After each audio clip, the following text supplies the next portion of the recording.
On today's show, the best game of Alperen Sengun's young NBA career. Hey, Houston fans, I am so happy. 33 points, 15 rebounds, 6 assists, and 4 blocked shots against the LA Lakers. This is the type of game that tells you Alperen Sengun is a cornerstone player for this Houston Rockets franchise. We'll break down his performance. Jalen Green struggling in the first half against LA and then finding his footing in the second half. Jabari Smith Jr.'s evening. Eric Gordon looking like vintage EG over these last few games. We're going to talk about that. The fourth quarter struggles. The Rockets coming up a little bit short, but the first competitive game in a long time for this Rockets team. All of that and more coming up right here at Locked On Rockets.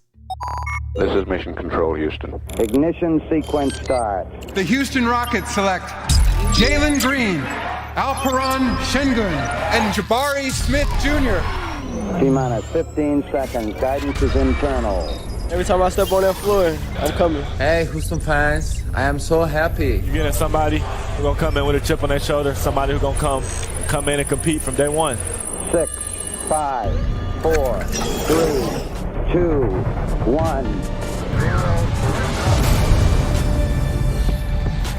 What's up, and welcome to another edition of Locked On Rockets, your daily podcast home for everything Houston Rockets basketball. As always, I'm your host, Jackson Gatlin, native Houstonian and credentialed media member. I'm also the host of Locked On NBA Mondays. Be sure to follow along on Twitter at JT Gatlin. The show, of course, at Locked On Rockets, free and available wherever you get your podcasts, including YouTube, where you can help us out tremendously by commenting anything below. But for today's show, tell me your thoughts on the masterclass performance from Alperen Sengun in this game against the LA Lakers. Tell me your favorite moment, your favorite bucket, assist, rebound. Let me know your thoughts about Alpi's game in the YouTube comments. I read each and one of those every single day. But as always, appreciate you for making LOR a part of your day. Whether you're listening on the way to work or you're on your lunch break or you're at the gym, thank you for making LOR part of your day every day. Joining us now to talk about the most exciting Rockets game in recent memory, the Alperen Sengun masterclass game against the LA Lakers, Madison Moore. You can follow on Twitter at MadmanLeaks. Madison, this was just... Look. Hey, Houston fans, I am so happy. We're going to be burning through that soundbite like crazy on this episode because we had an Alperen Sengun masterclass against LeBron James and the LA Lakers. 33 points, 15 rebounds, 6 assists, 4 blocks, only 2 turnovers, 37 minutes of run, was 14 of 17 from the floor, 2 of 2 at the three-point line. Always Alperen Sengun. This was the best game by any player drafted during the Rafael Stone Rockets era. I mean, we're gonna pick apart this whole thing just as we navigate this episode, talking about the 140, 132. It was ultimately a loss, but man, this was a nail-biter there in the fourth quarter. Rockets clawing to make it a one-possession game at multiple points in the fourth quarter. They were down by as many as 13 with 10 minutes to go in the game, and they came back in. They made it a game. They came back. They got it down to a one-possession game with just under 2 minutes to go. Give me your immediate reaction first, Madison, to this insane performance by as not only Alpi, but the Rockets as a whole. I mean, there were some ups, but it was a good game. Yeah, no, I think the Rockets as a whole, especially the starters, played really well, very productive from all the starters. And this is the first game or one of the few games where Alperen Sengun actually cracks 30 minutes, and he plays 37 minutes, and he absolutely kills it. Absolutely kills it. So efficient from the field. I feel like he was getting his buckets in so many different ways, whether it was on the offensive boards and in the post, right off the pick and roll. I thought he was great all night, really. And it was the return of the no-look Alpi passes, right, which brought so much more energy to the team. He was absolutely amazing. And a lot of Rockets fans have been asking for this, these type of minutes to see if Alperen could have this type of production. We felt like how well he was playing in the short minutes that he had. Like, he would be due a couple of these types of games, and we really got to see it. I mean, the the 15 rebounds. I mean, that, a real presence on the boards, and he cleaned it up because I believe Gabriel was giving the Rockets a lot of trouble in the first half. And I feel like once they cleaned that up, Alperen came out with like a very productive rebounding there at the end of this game, which was something I thought the Rockets really needed in this game. But what I really want to give Alperen his flowers about is not his offensive game, but his defensive game.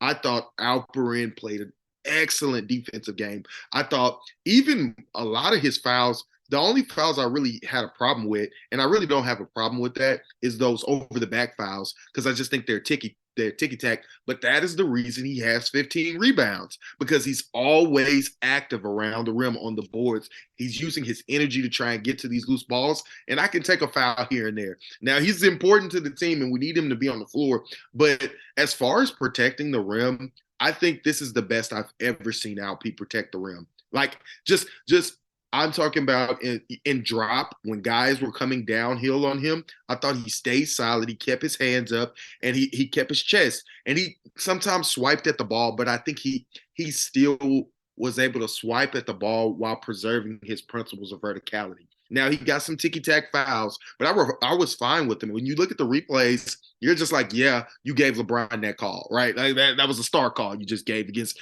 Alpi. But it didn't matter. He was so effective on both sides of the court. I mean, 4 blocks. There was a play when they posted him up against Thomas Bryant. I don't know what the Lakers were doing with that one, but they posted him up and he treated him like he was a child, like he was a 5-foot child when he, absolutely swatted his shot. I mean, he has a real knack for getting his hands on balls. And I think Alperen really cemented himself as you're laughing. I know what you're laughing at. But bro, pause. Pause. You can't do that to me. Not during the Alpi Masterclass episode. How dare you, Madison? No, look. I said I can't pause it on LOR, man. No, look. I Madison, I cannot agree with you enough. Like, I mean, look, we've heard about, and I do. I mean, we're gonna spend a lot of time talking about Alpi in this episode, right. and deservedly so. Look, I mean, just he's dripped today. Look, defensively in this game, I felt like he was covering a lot. Like there were a lot of moments in this game where on the perimeter, especially, and I hate to say it, Jalen Green was getting killed on like on ball screens and whatever, and just kind of dying on the perimeter. And Alpi would have these moments where he would stunt towards the ball handler and get back in time to match up with his man, either to box out and secure the defensive rebound, or just secure the team rebound, or kind of get into the passing lane as the guard is driving towards the rim and looking to make that shovel pass, or that pass over the top to the rolling big man. So in addition to the blocks that he had in this game, right, there were some moments where Alpi, got cooked defensively, right? I was, slow rotating out to a 3, or, struggled in the pick and roll. Absolutely. He's not going to be a perfect defensive player, but in this game specifically, I thought he actually had an above average defensive performance, a very encouraging defensive performance. Yeah. It was one of the best defensive performances I've seen him had. I mean, he was really moving his feet, and a lot of the fouls that he got, I thought was really good defense. I mean, one of the first fouls he got was on a Westbrook block. And he's really supposed to have 5 blocks, because that was not a foul. Westbrook just falls at the end of the play. You know what I mean? And refs give him a star call. You know what I mean? But I feel like he did a good job of trying to stay in front of guys, giving a strong chest, right? And really holding his ground. And as you said, they ran Jalen and a lot of the guys off a lot of these, mismatch screens where, it's kind of hard to get around them. And then the Lakers have so many very quick and dynamic guys who can get down here quick, with Schroeder, Westbrook, and, LeBron is just LeBron. You know what I mean? And I thought he was there. I thought Alperen Sengun was there, and that's all you can really ask. Are you in the play? You know what I mean? And I thought he was. And then on top of that, he just had an absolute masterclass. I mean, that dude's touch around the rim is special. That is special touch around the rim. Those floaters and push shots, those things are money. And he's only in his second year. So I'm really excited to see what Alperen is going to do this year with extended minutes. Truly a sky-high ceiling for Alperen Sengun. And I mean, first off, if it's not evident, if it's not abundantly clear at this point, Alpi is your Locked On Rockets player of the game. When I put the poll out, I just gave 4 options and every single one of them said Alperen Sengun. Like there was no debating this. There was no other possibility here. Alpi is your de facto automatic Locked on Rockets player of the game. And I am encouraged. Hopefully we do see more of this as the season goes on. Steven Silas saying after the game that for Alperen Sengun to continue this level of aggression, the team has to ensure that they get Sengun pocket passes and paint touches. Now, it's one thing to say it. It's another thing to do it moving forward. Hopefully we do see this continuing as a trend where the Rockets empower Alpi and they give him these opportunities because, hey, when you give him the reps, this kid produces, man. It's so it's fun basketball to watch, Madison. It is so encouraging to see this team be more connected. They're willing to move the basketball, watching him have these moments where he looks at times Manu Ginobili-esque, right? He'll take the ball in transition. He's a little too loose with it sometimes, a little crazy with it, a little helter-skelter, but it works. And you've got to lean into the chaos a little bit with Alpi, and that's how you get the best out of him. Hey, fans, I am so happy. We're gonna keep breaking down this Rockets Lakers game. Our other takeaways about Alpi's big night. Jalen Green, who started out this game struggling in a big way, and then kind of found his footing in the second half, which is really encouraging to see. Eric Gordon playing like a different version of himself over these last few games. Jabari Smith Jr.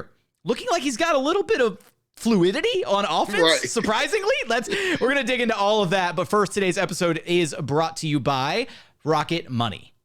If your New Year's goals are to manage your budget better and to save money, you need Rocket Money. Rocket Money, formerly known as Truebill, is a personal finance app that finds and cancels your unwanted subscriptions, monitors your spending, and helps you lower your bills all in one place. Over 80% of people have subscriptions that they completely forgot about. Look, I don't want to admit it. It's embarrassing. It's happened to me too, right? You sign up for like that free trial, and then you just leave it, and then suddenly 3 months later you're like, why am I paying for this, right? Or you check out that streaming service because there's that one show you want to watch, and then you just completely forget about it. Look, it's happened to all of us, right? Over 3 million people have used Rocket Money, saving the average person up to $720 a year. Rocket Money will quickly and easily identify your subscriptions for you so you can stop paying for the ones that you don't want or need anymore. Stop throwing your money away, cancel unwanted subscriptions, and manage your expenses the easy way by going to rocketmoney.com/LockedOnNBA. That's rocketmoney.com/LockedOnNBA. rocketmoney.com/LockedOnNBA. And continuing on here at Locked On Rockets, your daily podcast home for everything Houston Rockets basketball. Now, as we're going to shift gears here and talk a little bit about Jalen Green's night in this one, the fact that he was able to kind of find his footing there in the second half, which I think is an encouraging thing to see. But I don't know if I mentioned it in segment 1. Maybe I did, maybe I didn't. But Alpi is, with this game that he had, he's the youngest player since Hakeem Olajuwon to post a 30-10 game as a Houston Rocket. Just absurd production from him. There's not enough good things that we can say about him, and I'm sure we're going to revisit some of the moments that he had in this game as we navigate the rest of the show. But Madison, when we look at Jalen, I mean, that first half was rough. Like, it was bad. 2 of 12 shooting. He looked like the confidence was like, he looked shook in the first half. And thankfully there in that third quarter, especially, right? He had a series of possessions near the end of the third quarter. Started with, he nailed a mid-range bucket that was a bad shot. Like, it was an ugly offensive possession, no ball movement, ISO, and contested, and it goes in. You're like, all right, it's like the epitome of a no, yes play, right? Where the bucket finally goes in. And then after that, he had a series of threes that he hit, getting him up to, he finished with 11 points in the quarter, kind of found his footing there in that second half. And I think when you look at this game as a whole, right, you had Sengun, who was kind of producing all game, right? Like, he was, the productive driving force for the Rockets. But then you had like Jalen, who struggled in the first half, kind of came awake later in the game. You had Jabari, who had his moments where he was producing. I think that is kind of, beneficial to see is, Jalen having a moment where, okay, yeah, he struggled, but he didn't like hang his head. He didn't get down. He just kept attacking and trying to find ways to, get himself going, but also getting his teammates involved. Right. I mean, it's so funny how much of a rhythm player Jalen is. I mean, you can tell there's so much talent wrapped up in Jalen, and it has to be unleashed in a rhythm. Right. He's so much of a rhythm player, and that rhythm can be so off or so on. And I know people who know me from Twitter, I posted a thread about some of the reasons that I think Jalen has struggled. And one of the ways is I don't think he gets enough easy shots to get himself in rhythm. There's not enough times where Jalen is getting good enough looks to get into rhythm, and so he can have more of these stretches that he had. I mean, he put up 11 points in like 2.5 minutes. You know what I mean? It's like, and it was such a crucial time because those minutes without Alperen Sengun, the late third to early fourth is where the Rockets have been losing their games, right? And the difference with Jalen actually turning it on, we actually went on a run and got it in close at that time. You know what I mean? And I think it's very simple that Jalen needs a go-to bread and butter area of the floor that no matter what's going on, if he's feeling it or not, he knows he can get to this spot and he can get a good shot for himself. And I think it's the mid-range. I don't think it's a coincidence that he hit that mid-range shot, right? Because the mid-range is such a easier shot than the three-point shot, right? Or for Jalen, it's a good rhythm shot, right? Like that's the argument is even though mid-range analytics, yada yada yada, like I get that, but taking a couple middies, if they're open, if you can generate a good midi, right, snake a pick and roll or screen, get a high screen and roll and drive into a mid-range shot, that can unlock you, that can get you going. Exactly, and it's always there. That's the thing. It's always there. People will pack the paint. People will, force you to take those 3-point shots which are a bit more volatile. But Jalen is such a rhythm player. He can get to that mid-range at all times. And I'd like to see him taking 6 and 7 mid-ranges a game instead of 10 threes, right? Like, Jalen, you're not going to get in rhythm by shooting step-back threes. I'm sorry. Like, that's not the way to get in rhythm. You have to work that. He has to work his offense from that mid-range to floater area out, right? And then once teams start to try and take that mid-range away, you'll have the driving lanes that you are looking for. You know what I mean? And that is exactly how he got going last year. And Jalen's not taking nearly enough of those mid-range shots. And I think those shots are always there for Jalen. And when he's struggling, he can lean on those shots to get himself in rhythm so he can shoot the threes like we've seen him shoot in that third quarter. But yeah, I mean, he really struggled that first half. I mean, I was really worried about him. I was like, his body language, I'm glad you brought that up. His body language, I didn't like. He didn't have the spring in his step. But as soon as he hit that mid-range and hit that second three, you could see the spring. This was a completely different Jalen. He was very aggressive. So, you know what I mean? That's very important for him. It's definitely kind of like he woke up, right? He saw that one bucket go in and it was like, all right, like I got it. And then boom, the juice was going. He finished the game 23 points, 7 of 20 shooting again. So he was 2 of 12 in the first half. So went 5 of 8 in the second half, 3 of 10 from long distance, 6 of 8 at the charity stripe. He did have 5 boards, 3 assists, and only 1 turnover. I do think the Rockets as a team did a good job taking care of the basketball in this one. I do think at times defense was maybe a little optional in this game for both ball clubs. Only 8 turnovers for the Rockets because it's not exactly like the Lakers were, playing some top-notch defense out there. I mean, LeBron James basically, walked through the Rockets defense at points for his 48 points. But that's also LeBron James, like a runaway freight train, just, bulldozing guys left, right, and center. That fourth quarter, though, you brought up, right, Jalen's spark to end the third, and then to get to the fourth quarter for the Rockets where they were only trailing by 4. I mean, it was 102-98 Rockets going into the fourth. And I did think it was interesting. Stephen Silas kind of continuing to lean on Jalen Green there in the fourth quarter. And this is an argument that I've made about, Alpi and maybe how he could be utilized, change the substitution pattern around a little bit. But he basically went with Jalen at the top of the fourth and then resting Jalen in the middle of the quarter and then coming back with Jalen to close the game. And that's the argument that I've been making about Alpi is because the offense kind of craters so much with Alpi off the floor that maybe you go for a quick stint with Alpi at the top, then rest him in the middle and then close with him. And we didn't get that, but look, this game looked like it was out of hand, Madison, when the game kind of started. We're at 13-point lead by LA, 10 minutes to go. LeBron's drilling threes and you're just like, right, it was multiple threes in a row and you're just like, oh my goodness, like where's the timeout? Stop the bleeding. Yeah. And credit to the Rockets, man. I mean, they found a way to fight their way back into the game. They kind of clawed. They didn't hang their head. They didn't give up, right? They stayed down 13 for a couple minutes, and then they slowly kind of got the lead, chipped away at it, and then they were back into this game. I mean, cutting it down to a 3-point game, a 1-possession game multiple times throughout the fourth quarter. And I mean, that final, like, under the 2-minute mark where they had it down to a 2-possession lead, it was a nail biter, Madison. Like, I really thought this game could go either way. And I mean, the Rockets, credit to, look, this is not a great LA team, right? So, I mean, the Lakers have struggled this season, but it was nice to see the Rockets actually be put in a high leverage situation after so many games where you've just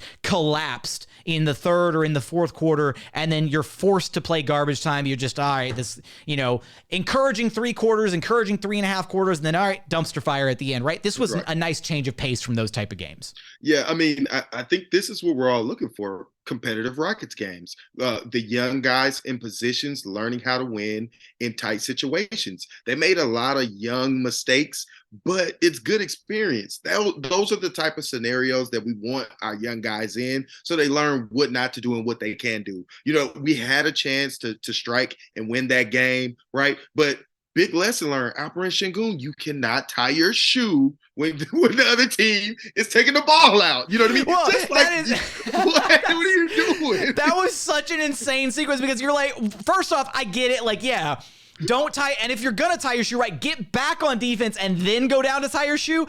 But also, what the hell were the refs doing? Like, that is it was such a ridiculous move for them to, like, you see Alpi tying a sneaker, right? That's like a courtesy, like, the referee is holding the basketball, and Russ recognizes it, right? So Russ, like, darts to the baseline, and he's, like, asking for the ball, and the ref is like, oh, okay, I guess, here's the ball, and immediately they inbound it, and, they take off the other end. Alpi's chugging along, trying to catch up and get back into the play, and the Lakers create 2 points out of it. Like, that was such a ridiculous sequence late in this game. Yeah, that was insane. So I didn't recognize that the ref had the ball at the time that he was tying his shoe. I mean, I guess I'll give him a little bit of grace for that, but still, it's like Rockets.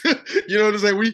Those are the things that young guys do when that you can't do when you're trying to close a game, right? And I think we had a couple possessions like that. I mean, Jalen not being strong with the ball on that baseline drive to try and tie the game, right? Yeah. I mean, I thought the decision to drive was a good decision. He had the angle, right? And he just let Schroeder overpower him and push him out of bounds. Yeah, he got bodied. Right. And you can't, and down the stretch, you'll learn you cannot rely on the referees to make calls that determine the game. You know what I mean? It's like, Jalen, you have to be stronger in that situation. You got to give him some shoulder. You got to push him off his spot. And that is a guy with your speed and his frame.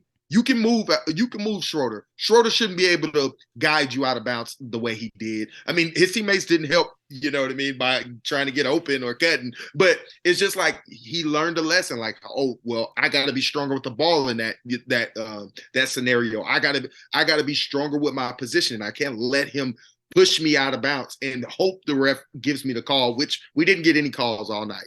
And you also can't lean over and tie your shoe on the opposite end of the court when the other team is trying to inbound the basketball. The moment Sengun leaned over to tie his shoe, I was like, oh my. I was like, oh no, this is not going to end well.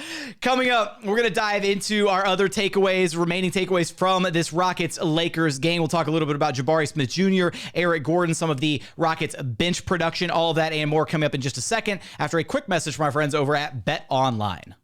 BetOnline.net is your number one source for all of your sports betting info, stats, news, and analysis this season. Get the latest odds and trends for every professional and amateur league out there, from pro football to college bowl season, basketball, NFL season, heading into the playoffs right now. MLB is right around the corner. You name it, they've got you covered for it over at BetOnline. They're always the fastest and easiest way for all of your sports betting info. Right now, you can head over to BetOnline to take a look at the odds-on favorites to win the 2023 NBA title.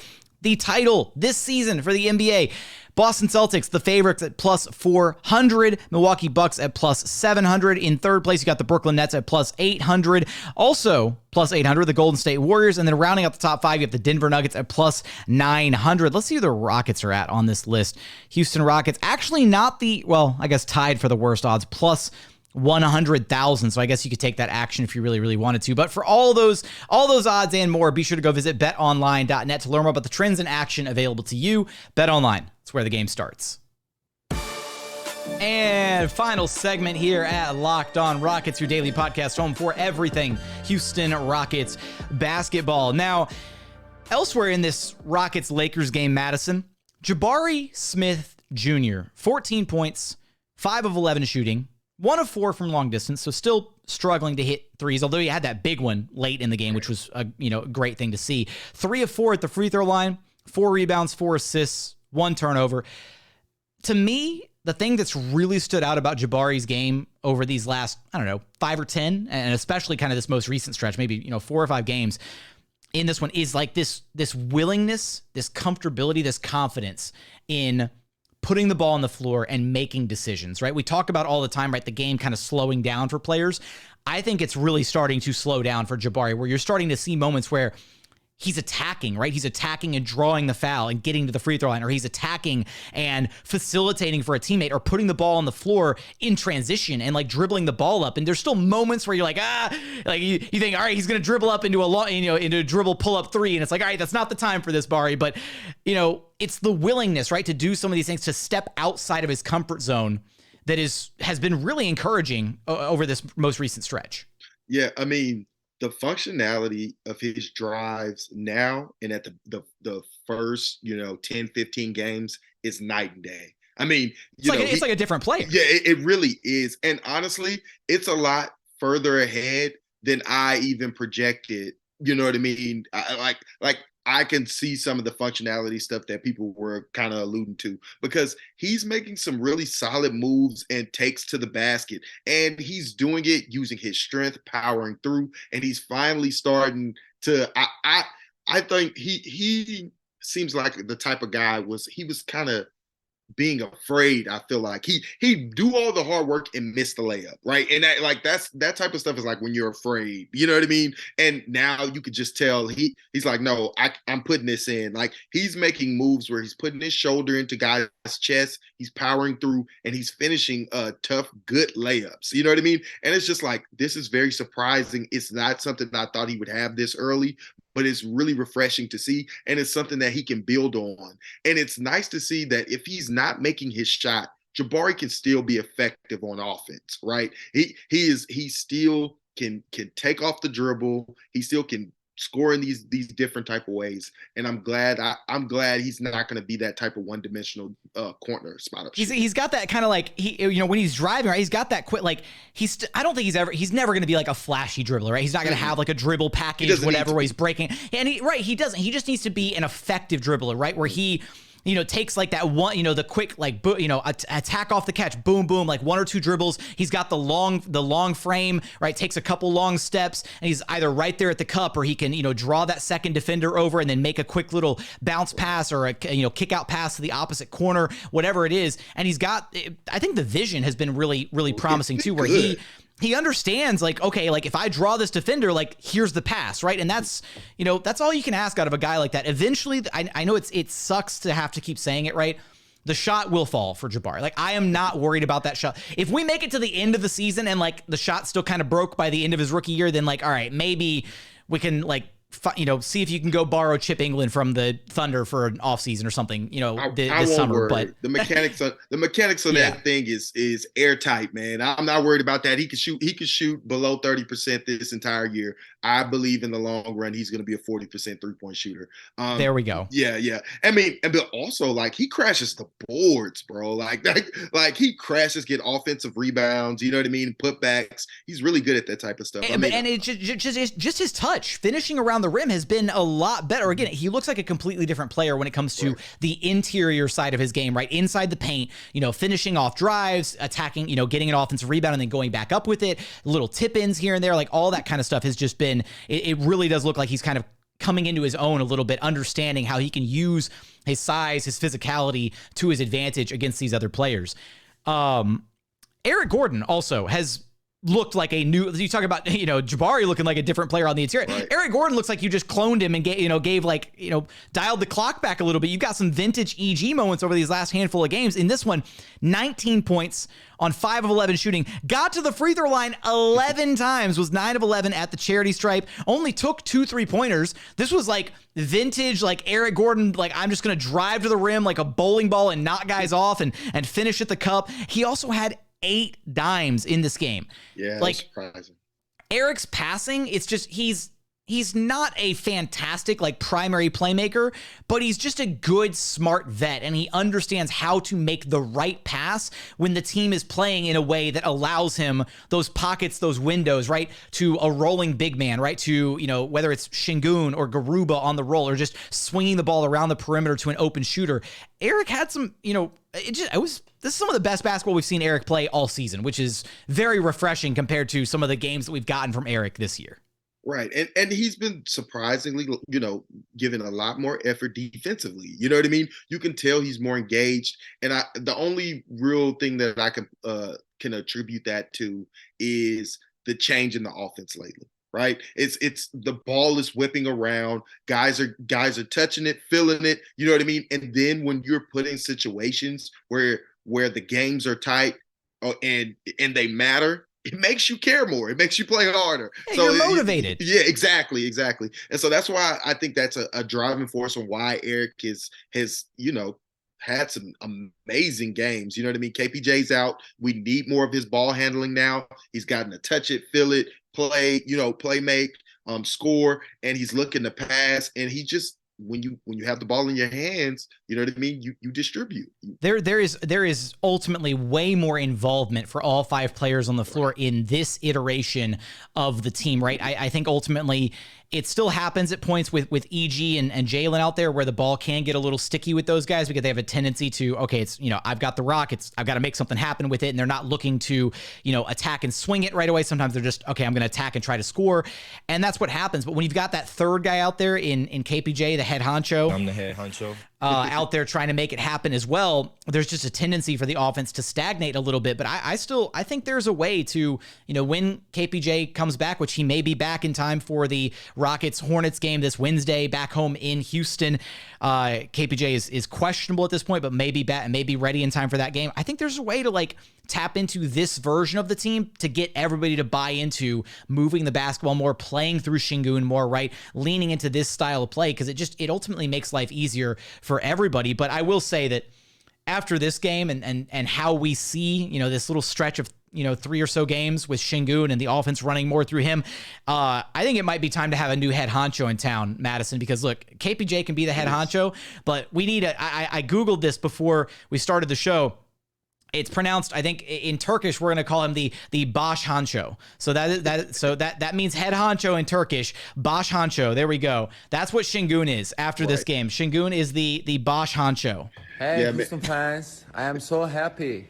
I mean, think about this. In a game that Sengun scored 33 points and had 17 shots, on 17 field goal attempts, all the Rockets starters were in double figures. Jabari being the lowest with 14 points, which is still a pretty solid game, right? And the lowest shot total is also Jabari with 11 shots. Eric Gordon also took 11 shots, but he went to the free throw line a lot. So he took more shots than that. But just look at the distribution of opportunities, right? KJ had 15 shots, scored 17 points. You know what I mean? We don't run a play for KJ Martin. You know what I mean? We don't run a play for KJ Martin. I mean, look at everybody is getting the ball, feeling it, touching it, and getting shots up. And that makes your team play well together and feel good about themselves. I mean, it's funny, Jalen has been the de facto point guard since KPJ has been out. And I think it's been good for the team. Jalen seems to find that pocket pass. You know what I mean? He gets the ball to Sengun. He threw it down to him for 2 early post-ups to get Sengun going early. You know what I mean? When he sealed off, Jalen fed him. So I think it's been good, and we have to continue to play this way. And he finished the game with only 3 assists and the 1 turnover, which is encouraging. Right? They're taking care of the basketball.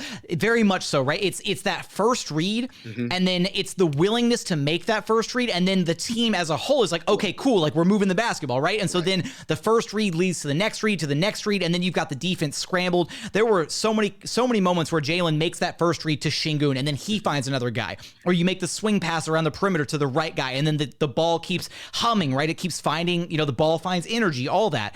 And even when Usman Garuba was in the game, he had a couple moments where he was, on the short roll and would kick the ball, and then it would get kicked again, and then you get those hockey assists really rolling. Right. The Rockets as a team, right, 28 assists on 49 made shots, I think is, anything above a 50% assist rate, I think I'm going to walk away thinking that's a win. Especially for a Rockets team that does not move the basketball, as much as they normally do, or, as much as other teams around the association, I should say. But, and part of that too is since Jae'Sean Tate has returned, Madison, I've been kind of making this claim. I was like, look, Tate and Sengun should be staggered, right? Like the same way we argue about Jalen and KPJ being staggered, because they're both kind of offensive connector pieces. They do benefit each other, having each other on the floor, even though they're 2 non-shooters. They play well off of one another because they're just high IQ. They understand how to open up the floor for other guys, how to get other guys opportunities. And I do think it was interesting in this game. Basically, Silas went with Jae'Sean Tate whenever Alpi was out of the game. So kind of trying to have that piece in the offense to kind of keep greasing the wheels, right? Keep the ball humming, keep the ball moving. And Tate did a good job off the Rockets bench. He had 7 points, 3 of 8 shooting. He had 4 dimes in his 18 minutes of run. He's still not quite all the way back up to game shape. I should say. It's going to take him a little while to get there, but I really liked his performance. And then also Tari Eason off the bench, 9 points, 7 boards, 4 of 6 shooting. Tari's finishing layups, man. That's all I can ask for. When Tari's finishing layups, I am a happy camper, man. I mean, and I thought he tried really well.